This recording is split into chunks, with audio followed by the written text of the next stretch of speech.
A Hard Day is hailed as a pillar of Korean cinema, and it is also the only film to be remade by 4 different countries while never being surpassed. The film not only won Lee Sung-kyun the title of Best Actor, but also brought major awards to everyone from the director to the supporting cast. And this movie that keeps viewers holding their breath from start to finish ultimately ended up reflecting reality itself. At night, a man is driving when he suddenly sees a small dog standing in the middle of the road. Instinctively, he swerves to the right and narrowly avoids the dog, but he glances at the rearview mirror out of habit. After a violent impact, Geon-soo looks at the windshield now covered in cracks, and his heart sinks. Looking ahead, he sees a person lying on the road about 10 meters away, and Geon-soo rushes out of the car and runs to him, only to find that the body is limp like mud, with blood spreading uncontrollably. Geon-soo is terrified and panicked, but he has to confirm whether the man is alive or not, so he slowly leans in, yet hears no breathing at all. The man is already dead. At that moment, a figure suddenly appears. It is the dog that caused everything, and seeing its innocent face, Geon-soo's despair has nowhere to go. What makes it even worse is the piercing ringtone of his phone, because today is the day his mother is to be laid to rest, and his sister keeps urging him to hurry over. But after such an accident, Geon-soo has no idea how to explain it to her. Before he has time to think further, he sees a police car approaching in the distance, and Geon-soo hurriedly hangs up the phone and starts dragging the body aside, because he does not want to spend the rest of his life behind bars. After dragging the body into a pile of roadside trash, he presses himself tightly against a wooden board to hide, watching the police car get closer and closer, as Geon-soo nervously holds his breath. As the headlights grow brighter, his heart rises to his throat, but then the light suddenly disappears, as the police car turns into a side road, and Geon-soo lets out a huge sigh of relief. Though he knows he still cannot relax, Geon-soo stuffs the body into a bag and puts it in the trunk, knowing he must find a way to deal with it. But as soon as he drives onto another road, he finds a police checkpoint ahead, and turning around now would only arouse suspicion, so he can only grit his teeth and keep going. It turns out the auxiliary officers are conducting a sobriety check, but unfortunately, Geon-soo had been drinking earlier, and he tries to explain his official status, hoping they will understand, yet the officer still extends the breath tester. When he refuses to cooperate, the officer is about to call for backup, but then notices the cracks on the windshield. Geon-soo realizes the situation is spiraling out of control and prepares to force his way through. But the officer seems to anticipate this, suddenly stepping in front of the car and ordering him to get out immediately. As other officers rush over, Geon-soo can only pretend to stay calm as he steps out, saying they are all colleagues and asking for leniency. But the lead officer demands his ID number, leaving Geon-soo no choice but to comply. However, the officer recording the information accidentally writes down an extra digit, causing them to think Geon-soo made up the number, and when he tries to explain, the officer tells him to come to the station to talk, while others begin inspecting the car. At this point, Geon-soo can no longer stay calm, and when he hears the trunk being opened, he lunges at the officer behind the car, shoving him hard and pinning him against the trunk lid. This action draws all the officers in, and they rush forward to restrain him, trying to pin down his limbs,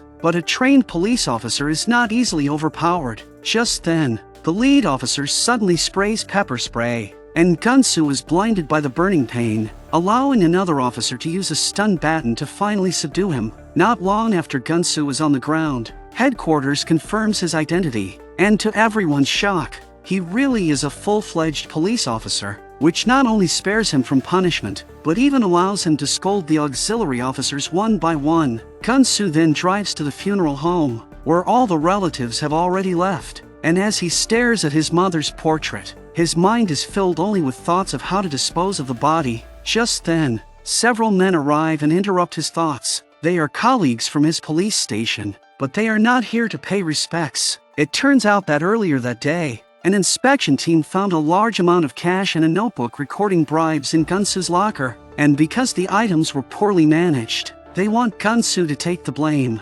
Instead of getting angry, he actually laughs, as if all the bad luck of his life has gathered on this single day. When his colleague Choi Sang-ho keeps trying to persuade him, Geon-soo's suppressed emotions finally erupt, and he warns that if he goes down, everyone else might follow. Choi Sang-ho is angered by this, but as the conflict escalates, the others pull them apart. After all, Geon-soo was still handling his mother's funeral, and at least this can wait until it is over. At that moment, his sister comes to tell him it is time for their mother to be placed in the coffin, and the men bow one by one and leave. But halfway out, Choi Sang-ho returns and slips him a stack of cash, because despite their argument, Choi Sang-ho is still his closest colleague. Just as Geon-soo finishes sealing the coffin, he receives another message from Choi Sang-ho, warning him that the inspection team is on the way and may search his car, telling him to hide whatever needs hiding. Geon-soo's nerves tighten instantly, because there is no way he can deal with the body in such a short time. But just as he is about to resign himself to fate, he suddenly notices the ventilation duct in the room. He steps outside to inspect it and discovers that the duct leads directly out of the building, and a bold idea begins to form in his mind. Geon-soo goes to the other end of the ventilation duct outside, takes out his daughter's toy soldier, and throws it into a bend in the duct, then finds the funeral director and asks to be alone with his mother for a while. After receiving money, the director agrees, but only allows him 15 minutes. And when he notices the balloon in Geon-soo's hand and asks what it is for, Geon-soo replies that it is a gift for his daughter, which raises no suspicion. As soon as the director leaves, Geon-soo finds the right angle and releases the balloon string, completely blocking the surveillance camera inside the room. He quickly locks the door and opens the vent inside, and seeing the toy he threw in earlier, he now only needs to remotely control it to crawl outward, pulling in the nylon string attached to it, along with the rope connected to the body. Halfway through, the toy soldier suddenly makes shooting sounds, startling Geon-soo badly, and he quickly hits the stop button. But with only 10 minutes left, he has no choice but to keep going. As the sound echoes through the duct, staff outside soon notice something unusual, and when one of them listens closely at the door and hears nails dropping, he is badly frightened and immediately notifies security. Just as Geon-soo opens the coffin lid, he hears the door being unlocked, and because the camera is blocked, security comes to check in person, and Geon-soo knows he is finished the moment the door opens. He quickly checks the progress in the duct, only to find the toy stuck at the exit, just barely out of reach. Fortunately, the guard outside forgot to bring the key, buying him precious time. Geon-soo scans the room and his gaze lands on the cross on his mother's body, and while silently apologizing to her, he finally retrieves the toy. Following the nylon string and rope attached to it, Geon-soo drags the body into the room, quickly places it into the coffin, closes the lid, and hammers in the nails. But after restoring everything to its original state, he suddenly hears a sound coming from inside the coffin, and when he reaches into his pocket and listens closely, it turns out to be his own phone ringing. He wants to take it out, but footsteps from the director are already approaching, making it impossible, and Geon-soo is thrown into panic, realizing that after all this effort, he may fail because of such a basic mistake. At that moment, the director opens the door and sees Geon-soo sitting in front of the coffin, reminding him that it is time to leave. And although his emotions have not settled, the phone thankfully does not ring again, as his mother is buried and the car's bumper and windshield are replaced. Geon-soo believes everything has been buried with the past, but then the police receive an arrest assignment for a murder suspect, and when Geon-soo looks at the file, he is stunned, because it is the very person he hit that night. Still, he pretends to know nothing and heads out on the mission with his colleagues, and when they find the suspect's home empty, the team leader orders them to search the area for clues. As Geon-soo stands up, he spots the same small dog from that night, and although dogs cannot talk, he becomes curious and follows it, only to realize that the road nearby looks familiar, and that there are clear tire skid marks on the ground, unmistakably the scene of the accident. Geon-soo quickly crouches down to check for evidence, but another officer arrives, and after learning Geon-soo is a colleague, tells him that a report was received a few days earlier about a hit-and-run here, and that he came today to collect more evidence. Geon-soo asks who filed the report,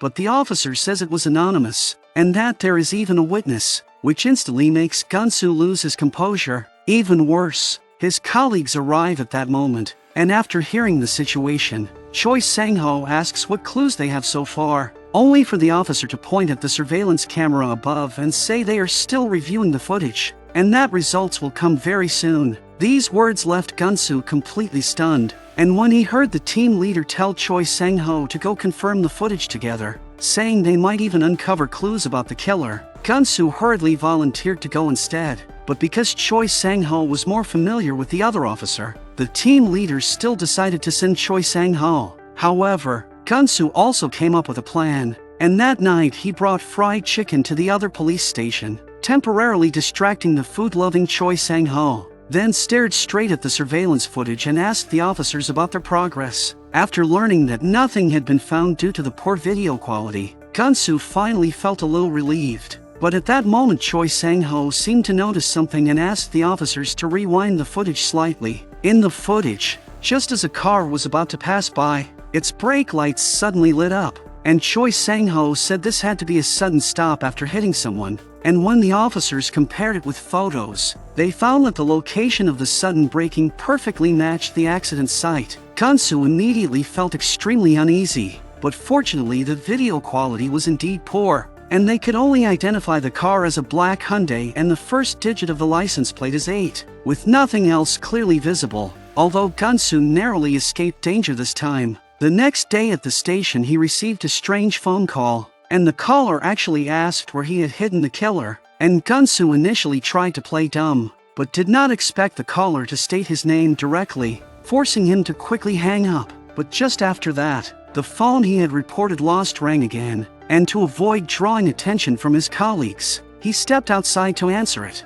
only to find that the caller seemed to know everything about his hit and run. Even though his voice trembled with fear, he still chose to pretend ignorance. But when the caller mentioned reporting it, Geon-soo truly panicked, only for the caller to hang up directly. Geon-soo knew that since the caller did not report it immediately, he must want something, and rather than being manipulated, it would be better to make himself unreachable, hoping the caller would give up. But just as he made the station phone line busy, someone suddenly burst through the door and walked straight up to him and slapped him.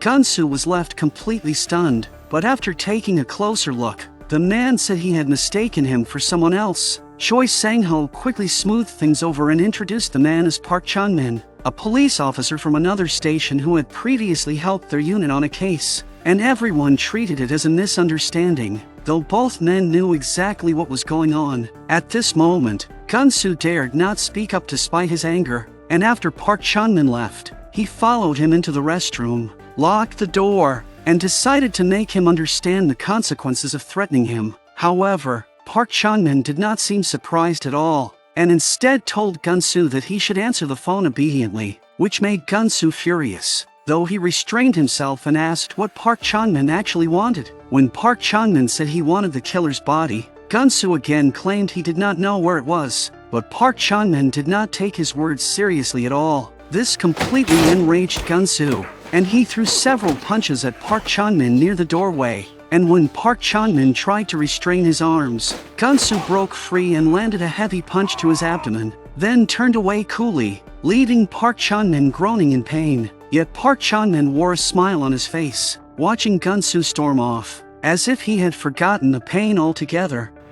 주먹으로 맞아도 이렇게 아픈데 차에 치는 광민이 얼마나 아팠을까?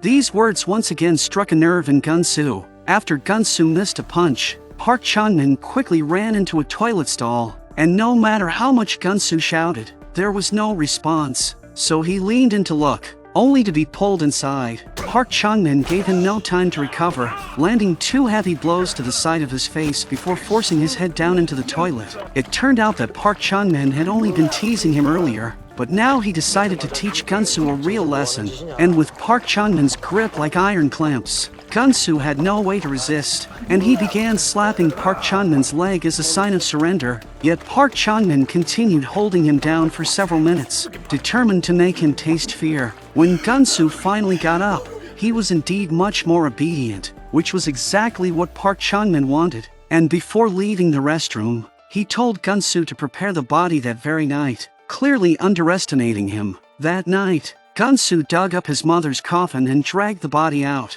but not to hand it over to Park Chan-min, rather to find out what secret the body was hiding that made Park Chan-min pursue it so relentlessly. Apart from a mobile phone, he found nothing useful, but then noticed something strange on the chest, and upon closer inspection discovered 2 bullet holes right near the heart, which was likely the true cause of death. Geon-soo suddenly understood, but he still did not know why Park Chan-min wanted the body, so he went back to the killer's residence to look for clues and charged the phone at the same time. He found no clues, but the phone suddenly rang once it powered on, and as soon as he answered, the caller started shouting angrily, but quickly realized it was not the intended person when there was no response, and although the call was hung up immediately, Geon-soo memorized the number. Through colleagues at the station, he quickly identified the caller's information and even tracked the phone's location, eventually finding him at a convenience store, where the man tried to run on sight, but after a fierce chase, he was caught by Geon-soo.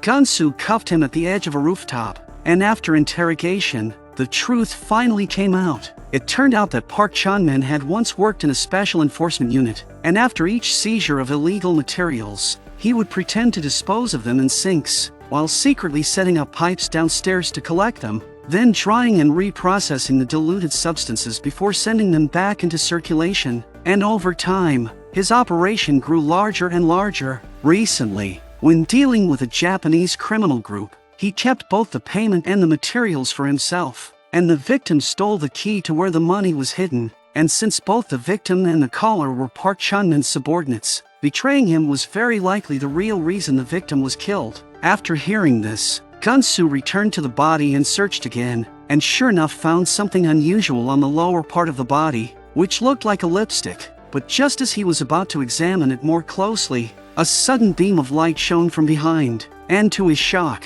it was Choi Sang-ho. It turned out that while processing a speeding ticket at the station, Choi Sang-ho had noticed the black Hyundai driven by Geon-soo, with the time and location matching the day of the accident perfectly. And as Choi Sang-ho pointed his gun at him, Geon-soo tried to explain, but with the evidence stacked against him, any explanation felt meaningless. 우리가 아무리 모범 경찰은 아니지만 씨발 이건 아니잖아 진짜 이건 아니야 이 망자다 미치겠네.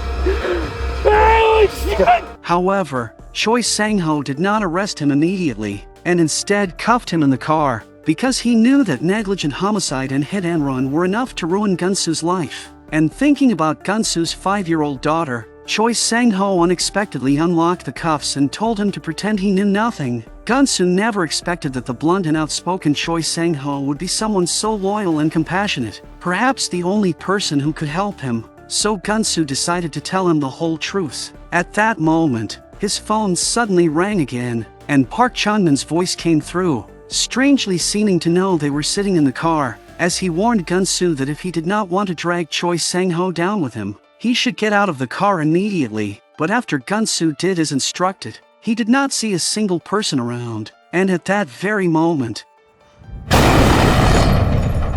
Geon-soo froze in place, staring at his sedan crushed flat like a pancake, and as he shakily raised his head, he realized that someone had dropped a shipping container with a crane, making his stomach churn. Just then, the phone rang again, and it was clear that as long as he stayed in the city, Park Chan-min could keep tracking him, telling Geon-soo that he had until 6 in the morning to hand over the body of the victim. But the grief inside Geon-soo gradually turned into anger. 나 자살 거니까 너도 끝이야 이 개새끼야.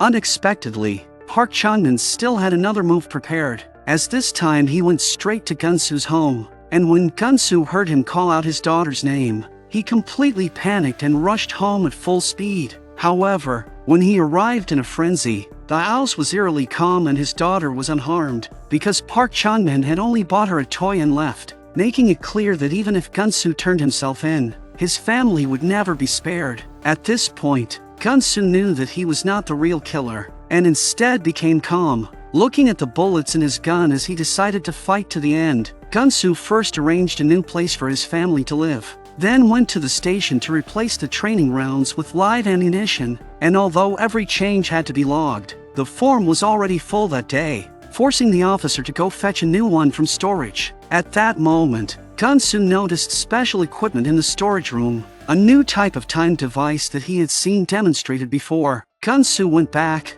placed the device into a small bag, hid it on the lower part of the body, and headed to the meeting place as agreed that morning. But Park Chan-min called again and ordered him to park 100 meters away and carry the body over step by step. And as soon as Gun-soo loaded the body onto the car, Park Chan-min searched him, confiscating not only his gun, but also the car keys and the remote, leaving Gun-soo deeply unsettled. However, after removing the bullets, Park Chan-min returned the gun to him, and without noticing anything unusual, handed back the keys as well. Park Chan-min then began scanning the body and soon detected metal near the lower part, assuming it was a key, and happily told Gun-soo he could leave.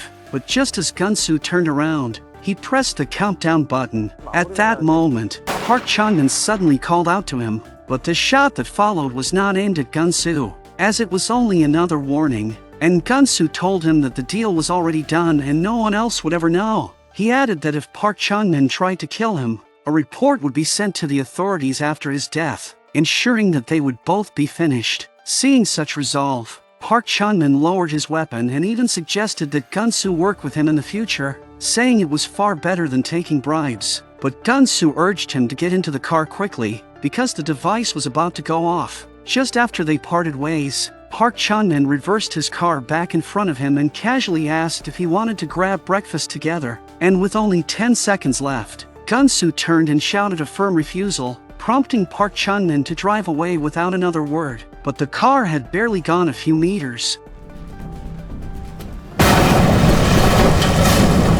A deafening blast echoed behind him, and Gun-soo quickly turned back, picked up the bullets that had been removed earlier, then ran to the lakeside where the car had plunged, loading the gun and aiming at the water, and after waiting 10 minutes with no movement, he finally left. After returning home, Gun-soo made a farewell call to his daughter, planning to turn himself in that very day. But the moment he opened the door, Park Chan-min appeared before him, having survived both the blast and the water. Even more unbelievable, Park Chan-min calmly walked into the bathroom to relieve himself, leaving Gun-soo frozen in shock. And when he came back out, he gave Gun-soo no time to react. He grabbed Gun-soo and slammed him violently into the wall, kicked him to the ground, then picked up a vase and smashed it over his head. Faced with Park Chan-min's overwhelming strength, Gun-soo was beaten without any chance to fight back, and when he tried to cling to Park Chan-min's leg just to catch his breath, he was hurled into a bookshelf, which Park Chan-min then shoved over onto him. Still not satisfied, at that moment, Gun-soo suddenly kicked out, ran into the adjacent bedroom, and jammed the door shut. But Park Chan-min stabbed through the wooden door and reached in to unlock it, giving Gun-soo a brief opening. Gun-soo twisted the arm 180 degrees and bit down hard, and as Park Chan-min cried out in pain, Gun-soo yanked his arm with a tie, secured it, and fastened the other end to a hook behind the door, leaving Park Chan-min temporarily immobilized. But Gun-soo knew this would not last long, and to truly stop him, he had to get the gun from the living room, which meant climbing across through the windows. Although the windows were far apart, his legs could just reach, and after finding a stable position, he crossed over safely, while Park Chan-min struggled desperately at the door and heard movement in the living room. Just as Gun-soo was about to grab the gun, Park Chan-min tore the tie apart with brute force, and seeing him approaching again, Gun-soo chose to strike first. A powerful blow landed on the back of Park Chan-min's head, and as Gun-soo tried to press the advantage, he was kicked straight into the bathtub by Park Chan-min's sheer strength. Park Chan-min quickly followed, wrapping the shower hose tightly around Gun-soo's neck, intending to finish him, but Gun-soo reached out and turned on the faucet, sending scalding water onto Park Chan-min's back, forcing him to recoil as Gun-soo pushed him away. After struggling out of the bathtub, Gun-soo tried to reach the living room for the gun, but Park Chan-min grabbed him from behind and lunged to bite. And during the struggle, Park Chan-min spotted the gun beneath the bookshelf first. They both crawled toward it without hesitation, fully aware that whoever reached it first would survive.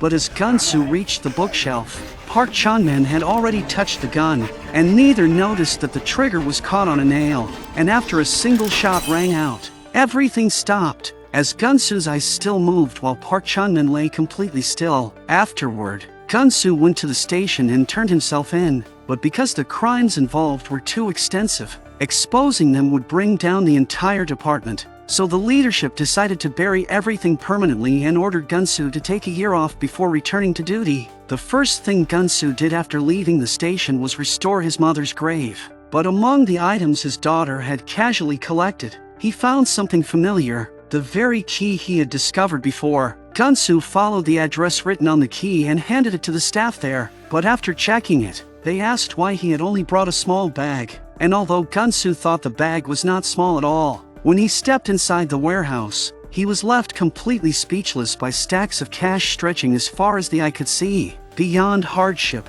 there may be victory, and at the very end of the road, light can still be found. See you next time.